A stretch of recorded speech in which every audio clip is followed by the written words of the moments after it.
बना दो शुगर वास्ते हर बीमारी वाले क्या बीमारियां शुगर वास्ते वाह वास्ते हर बीमारी ये दाची का खीर बेहतरीन है कितना किलो है 200 रुपए किलो 1 किलो बना रहे हो ना फ्रेश या थोड़े सामने मेरा भाई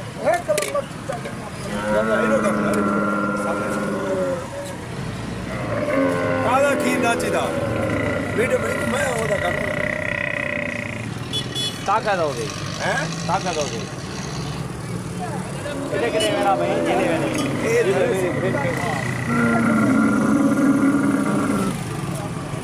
ताज़ा फ्रेश दूध दाची दा वाह वास्ते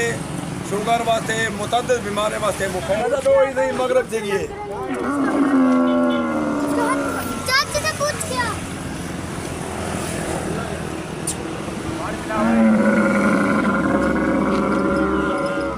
बात कर